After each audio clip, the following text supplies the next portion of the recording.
We always say, what must be a hard feeling, Z? That's a discussion we have all the time together, you know. And to know that it was just around the corner waiting me. See me good picnic left out and just lose our life like that. And the saddest part about it, there will be no justice. Because it don't dare to have. So you can't give what you don't have. Right? And I old enough to see this and heard this, the injustice that is in Jamaica, the corruption from the head to the toe. Right? And if the Prime Minister, no matter who you want to be, where you're PNP, JLP, no P at all of them on both sides, government side, opposition side, need to come together and say, brother, we can't sing two different songs, we must sing the same song. Opposition oppose this, Prime Minister put in something, opposition again. Two of them need to come on board and say, no, enough is enough, we have to put some addend on this now. Because you can't just walk around and kill people, so. And these people unlicensed bike, they need to take them away. And when you see people are wear hoodie, all kind of sitting police must draw down on them and give a proper search. You have the authority to do so. You are the police. But tell them to run down taxi man. Right? Tell them to run down taxi man. Right? See this here, Mr. Spencer? This is just 3-day talk. It's done. And there will be no justice out of this, because if you give police information, are the same police are give you away. Right? The innocent picnic no have nothing to get out of this. All the justice I will get out of this is if I take it up on my own self. That's the only justice I will get, because no police and nobody can bring back me picnic. When they're caught with an illegal gun, the one purpose for a gun is to kill. So when you're caught with it, they must give them 50 years for it. Or kill him. The best way, kill him. And the Prime Minister, me talk to you. Me know you. Look here. You have to go do something. The justice system you have to be adjusted, sir. It can't continue as business as usual. When they're caught for murder, put them away. Kill them or put them away for life. No lawyer to defend them. And when you caught with the illegal gun, 50 years. When you rape, 50 years. When you attempted killing, 25 years. And that's why you have to add it on and on and on and on. And I bet you they will stop. And you said she was here with you this morning? Yes, she left here. She lived here. Go to school. And you saw her when she left here this morning? Yes. Right? And she went and you got the news? It can't no more than about 10 minutes after, because I don't take her more than 10 minutes to walk out here. And she got to go find them on the bike. Right? And you were telling me that you just passed the shoes and... Yes. Give her. Right? She's supposed to come home back to do something for me. To send to the States and say, then kill her. And when you find these people now, the other thing, Mr. Spencer, they need to get rid of Indicom. Indicom don't serve no purpose. The only purpose Indicom has served is to pressure the police. For I know if the police to go there and kill them this morning, Indicom would have done here investigate the police. But because they murder my daughter, Indicom don't come here yet. She don't worthy. She don't count. And the gunman count when the police kill them. So she's nothing to them right now. So that's why they don't come. I would like to see them and look in the eyes and tell them, so no have no use. We don't need to be scrapped, Mr. Prime Minister. Scrap Indicom. Get rid of Indicom. The Prime Minister and Justice Delroy Chuck. Let the police do them work. And stop tie the police them hand. Get rid of Indicom. And adjust a lot of things need to be adjusted in this country. There is too much corruption. Corruption from the top to the bottom. And you have to weed out something out of there. If it even for cost you the election, the next general election, weed out who you for weed out. And send who you for send go to prison. Make the law have it correspond them to. In America, no man is above the law. So why them is above the law here? Because Jamaica don't use to justice. So this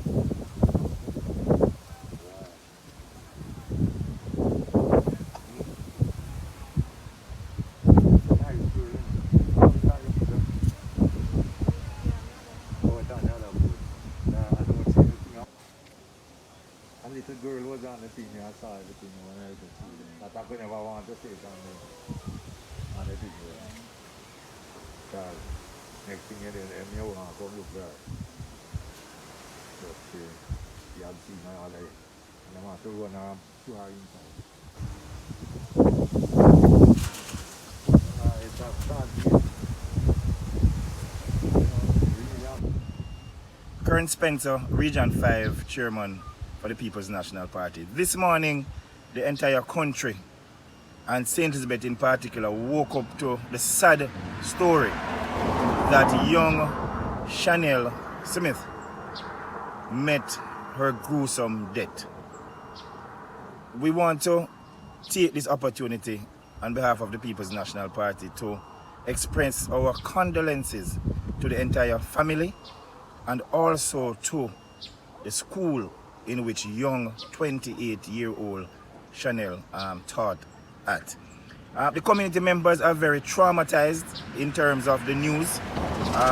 One shop owner, for example, has told me that every time they hear a bike passing, it reminds them, or they're thinking that it is the murderers who are coming back to do something else. It is obvious to me that the crime fighters, the members of the Jamaica Constabulary Force in the parish, they are in need of more crime fighting tools.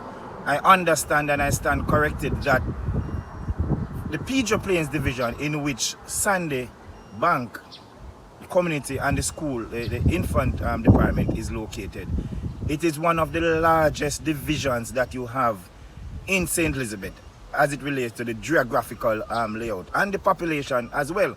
And in some instances I'm heard, and I said I stand corrected, that you may have a situation where there's only one patrol vehicle to patrol some 27 communities.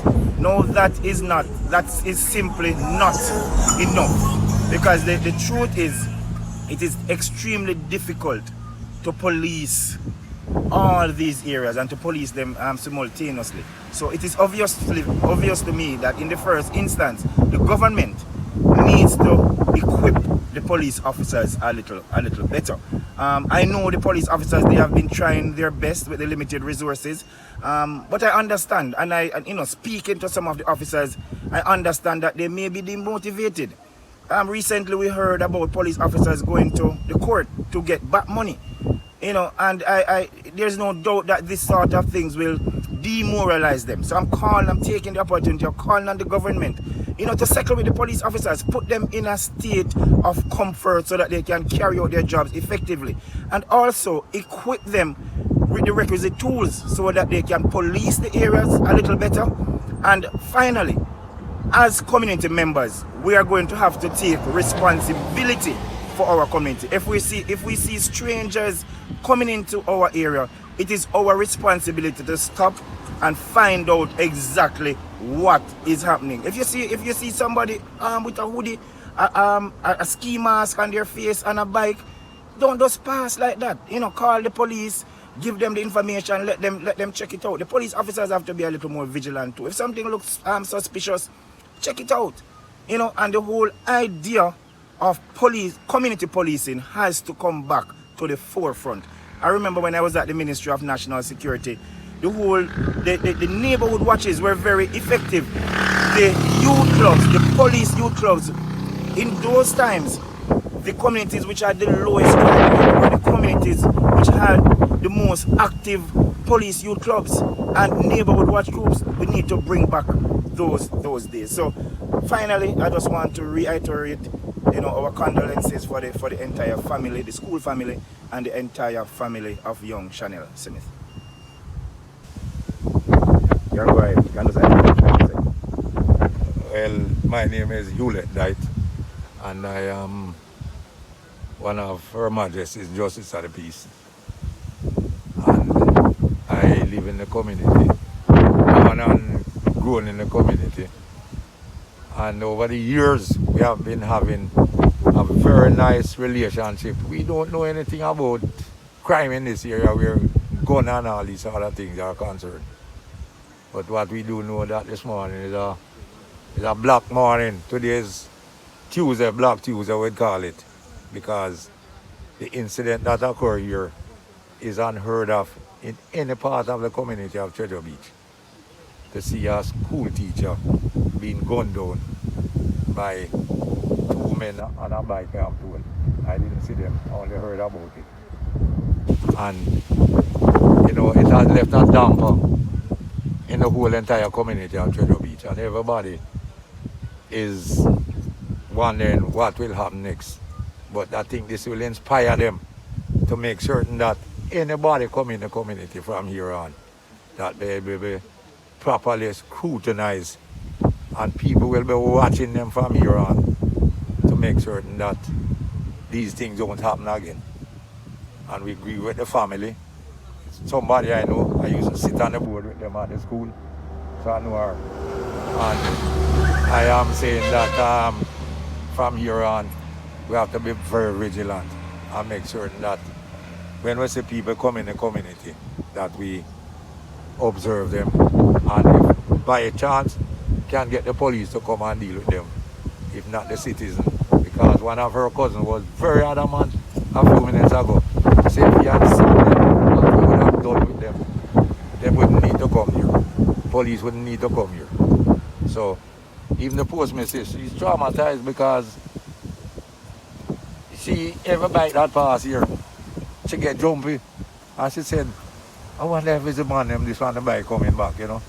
It kind of leave that kind of fear inside of people as it is right now. And I hope that the school community will be able to stand together. And we know we are here for them. That is why I come down here, come down for them, you know, to make certain that I offer my condolence and whatever I can do to assist them, that I will try my very best to do it.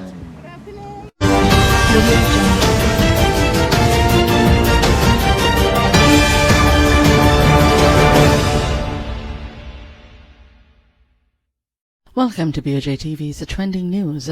For top stories in local, regional and international news, along with sports and local weather forecast.